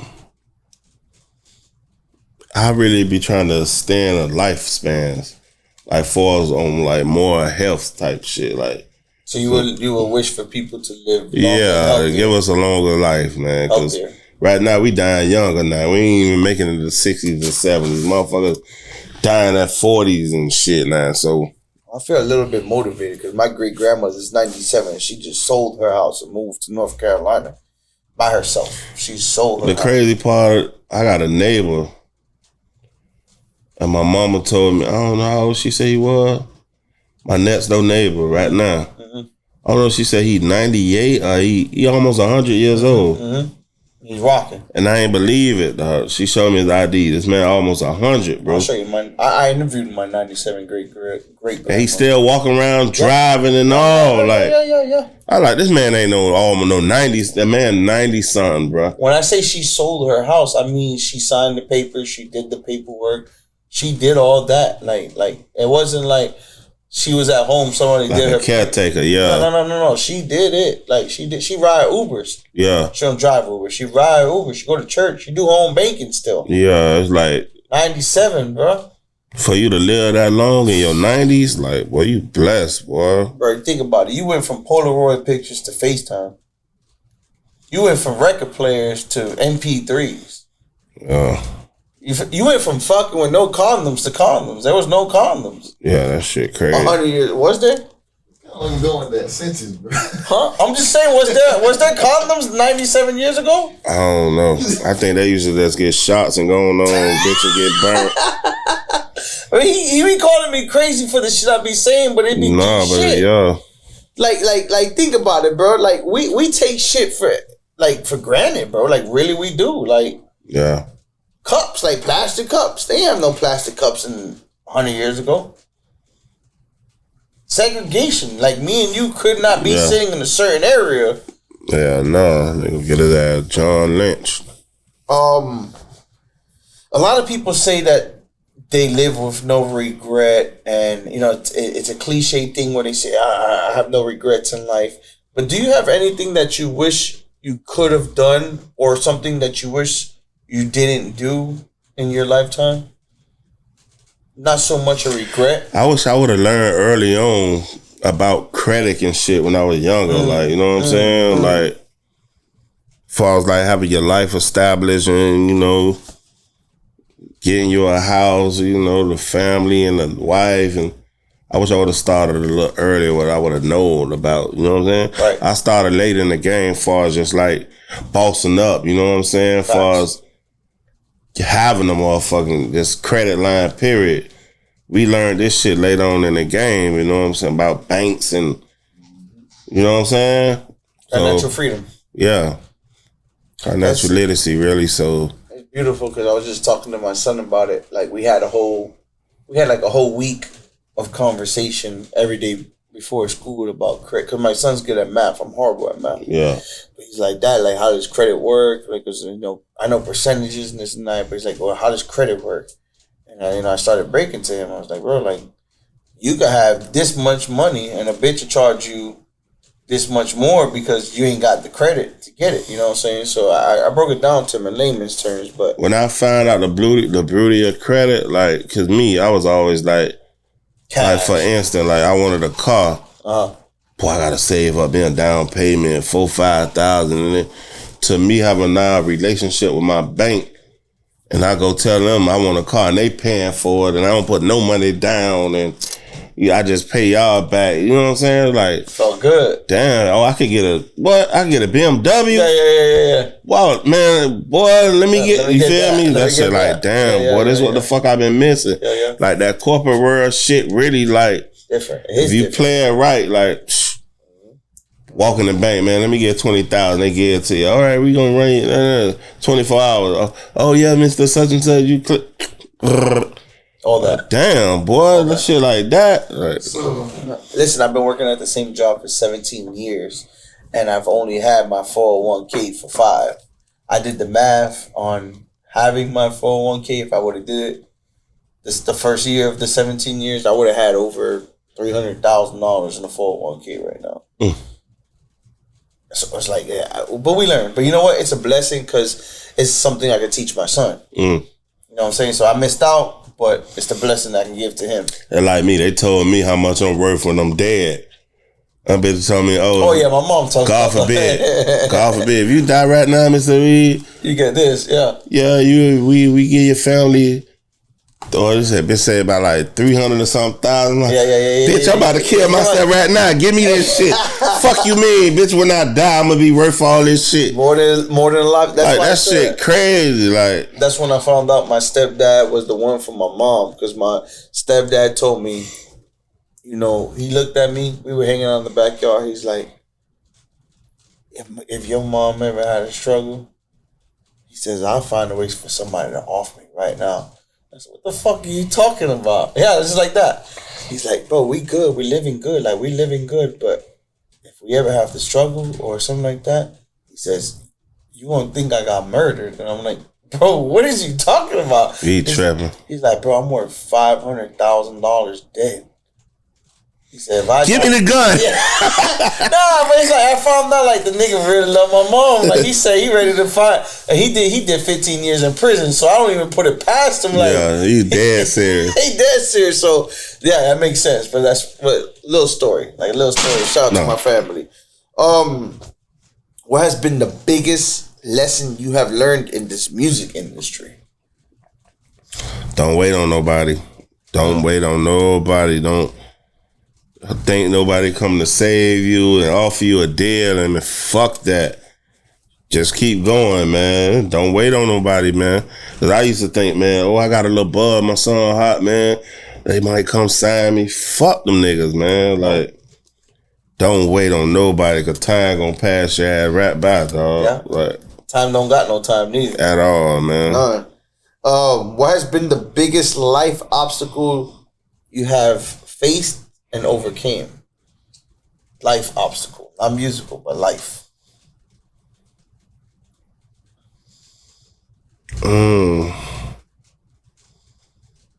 Life obstacle I overcame, like just trying to live without my grandma, dog. Cause that was like my mama, you feel me? Like I told you, she raised me like since, you know what I'm saying? That's all I knew, you know what I'm saying? Grandma, you feel me? When I lost her, it's like I was like lost. Yeah. Like I ain't know where to go. Like even right now, I go visit her grave site, I be like, damn, grandma, you really gone. Right. Like I used to like pray like, God, man, well, I don't ask for nothing else, man. At least let me be able to show my grandma like my appreciation. Like I want to put her in the, you know what I'm saying, show her the life she never seen before, you know what I'm saying? Right. just on some, damn, that's all I want. And it's like, that shit ain't happened, dog. So I was like in my own little, you know, going through your own little trauma, like. How'd you overcome it? Just thinking on how what she wants you to like keep going. Like my grandma ain't want to. Only thing she used to tell me, like when I used to see her before, like her last little moments on, like every time she used to see me, like Johnny B, you need to lose some weight. You getting so damn big. You know what I'm saying? She was hanging out with Robert Joe. She'd have been, you need to lose some weight. You know, she used to hit me with the fat jokes all the time. Yeah. That's like, Robert man, Joe. Grandma, man, I got it, man. You feel me? Like, she'll tell you that, but then she bring you in the house. And then she want to go to motherfucking Golden Corral. Yeah. Right. That's how it be. Yeah. My grandma tell you, oh, you lost so much weight. Why are you bringing that weight back on? Oh, but let's go to KFC real quick. She don't want to go. My grandma ain't give a fuck about nothing. But every birthday, she want to go to, Grandma, what you want to do for your birthday? Golden Corral. Yeah. Like, so for a little birthday when I could, like, I don't even like Golden Corral. That shit give me the run. But I just go there cause she loved that motherfucking nasty ass place, bro. That breakfast be hitting though. Not so much the lunch, but man, that shit gonna run your ass to the toilet. But that's normal. Yeah, right. But you don't hit GC breakfast? What is that? Golden Corral. GC. Oh no. You know, the breakfast? Nah, fuck that shit. Like you said, but I haven't did it in like maybe 3 years. But yeah, I don't fuck with it. I don't fuck with it neither. But if I have to, it's going town. One feature, one dead, one alive. Who would they be right now? No salary cap, no artist. Doesn't matter. Hip hop, rap, rock, R&B, country. One dead, one alive. No salary cap. Who would they be? If I had to pick a dead one, I'll say Pop. Alive? Jeezy.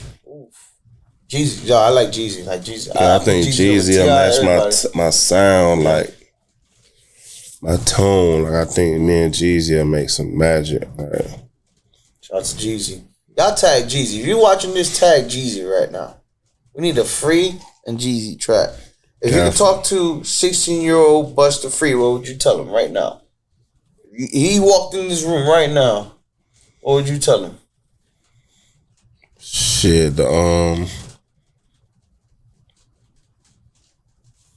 stay down till you come up, man. And plan out your life now. Don't wait till you're in your 30s and 40s trying to do that shit. By the time you get my age, you on your way out the door. Like, you feel me? You could be a young nigga trying to, you already set. Right.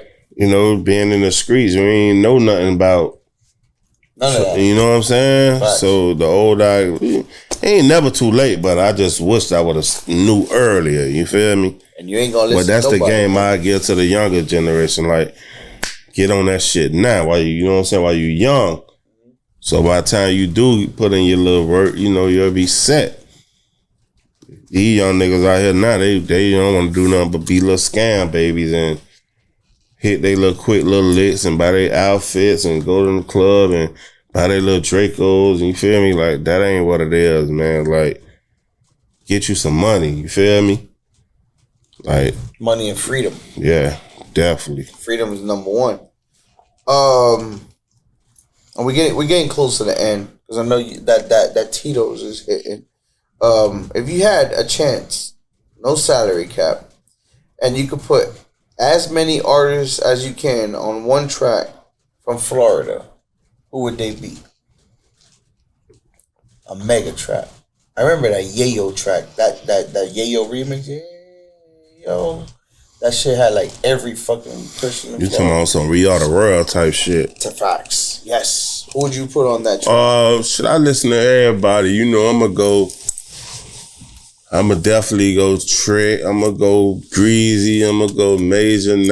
I'ma go Lil Dread, Mike Smith, Kiddo Marv, Mirror Monk, what the other, Bruno Marley, Bushy B. Flow Rider. If I'm gonna make some We Are the World all out, Ross, I'm putting everybody on that bitch. You feel me? Like, from Panama City to Key West. Keith Wallace, you feel me? Like, yes. I'm fucking with everybody, man. You feel me? Like, So you really are a Florida person. Yeah, definitely. Definitely for the culture, man. And Cali's gonna run it. Cali's gonna DJ it. I'll get DJ Nasty. Nasty. Shout out to Nasty. No beef against Khaled, but No. Yeah. it's just like Nasty more like my Khaled. Tell you know Nasty what I mean? I want to interview, bro. I've been trying to get an interview. Yeah, that should be, that ain't nothing. Nasty, like, you know. I've been trying to get an interview. Yeah, a little arrogant, but That's okay. we can make it happen. We need to be. That's okay. I deal with that. Give him a little bit of Tito's. Me and him going to have an arrogance definitely, battle. definitely loosen up. Any specific artists that you want to work with in Florida that you haven't worked with yet? Like specifically, like that's your aim, that's your target? I love to work with Kodak. Kodak? Shout out to Kodak, man. I just be like, damn, man. I look at the young nigga like he's so talented, but I don't like how he's starting to look to me right now. You feel me? Like, I'm 50-50 with Yak. I think sometimes, I think he's like on a lot of, I think like he's like a Florida Kanye. Like, I think sometimes he really be having us thinking there's something wrong with him, but it really ain't. No, the young nigga talk with a sense. He talk with a lot of sense, but yes. It's the drugs. Yeah, it's we're gonna be frank. Deterioration on how, you know what I'm saying? And we all want him to win. We all want him to win. Ain't no telling what dude what he going through mentally, and you know what I'm saying? All the bullshit behind that industry shit. So, and it may not be industry. It may be personal, like life, as simple as an addiction, bro. We all go through it. Yeah, but we all go through some sort of addiction. Pussy. Yeah, but don't let it take the best. Don't let it take a toll on you. Oh no, listen, I'm not justifying addiction. Yeah, but, you know, the shit is he's under a magnifying glass, not like us. You know, you may have an addiction for something and we don't see it because you're not on his level. Mm-hmm. So a lot of people don't see. So, you know, we quick to like maybe throw stones at a glass house just because he's on that magnifying glass. But if we was in his scenario, a motherfucker would probably be calling us on the same way. We may not be looking the way but I just remember the early on Kodak, the clean cut, you know, the heavy swag. Mm-hmm. Not saying he don't got it now, but it just something just look different about him. You feel me? I've been around motherfuckers that got addictions all my life, so I know the difference from when you overdoing something to right. You know what I'm saying? And I just wish dude, like, you know, praying for you. Yeah. We praying for you, best, bro. You know we praying for you. We want you to do better. We not gonna be them niggas that is gonna entertain that shit. Shout outs. Free. Who you want to shout out? First of all, man, I want to just shout out the man upstairs, man, for making this possible for, you know, for me and you to be allowed to sit here and just chop it up, you know what I'm saying? Been a long time overdue, you know. And, you know, hopefully be many more. Shout out to my family, all my supporters, everybody that been holding it down, rocking with a nigga from day one, you know what I'm saying? And even the new followers. You know, it's all love. I don't like to call my supporters fans because I feel like that's some cliche, like downplaying a nigga on some groupie shit. And we're closing out now, who has been rocking with you since Johnny B, Busta Free, to who you are today as a rapper? Not as a personal person, but as a rapper. If you could say a couple people, a person, who has been rocking with you on this whole musical journey, this whole musical lifestyle?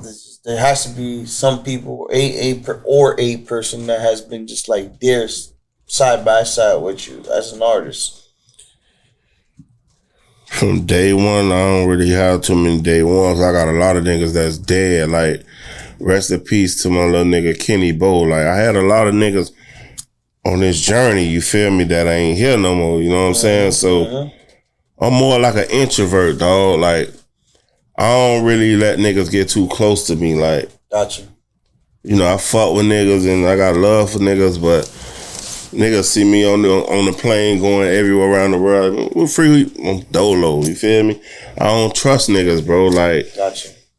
Niggas ain't the same as how we grew up. The shit different, man. Ain't no loyalty no more. Closing out, where can the people find you, your music, everything Busta Free related? My Instagram, Busta305, Facebook, Busta3Forbes, YouTube, Busta330, whatever, you know. Just type in Busta Free, Wikipedia, Cyclopedia, everywhere. Bitch, I'm here, Webster. I'm there. I'm proud, bro. I'm proud to be sitting in the room with you, doing this podcast with you. I think that we wanted to do that podcast 5 years ago, but I appreciate it more where we're sitting today because you've done a lot from then and now. Like, so I don't even think like I would have got a great story and did that kind of, and I wasn't even as experienced as I am today. Yeah. So I think the interview wouldn't have been as great as it is today. So I thank you for your time. I thank you for sitting down with us. I thank you for drinking with us. I thank you for getting rid of that gun when you got your concealed weapons license, because Lord knows what's connected to that thing. I don't even know where that gun at. And shout out to Johnny B.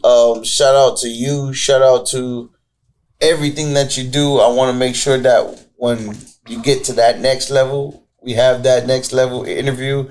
We're sitting on a boat. We're sitting on Star Island. We're sitting on somewhere where we're talking shit and having fun. And if you don't know, my name is Litty Willie. You know the fucking vibes. This is Busta Free, and we out this bitch. Get him free! My man. It's the Litty Show.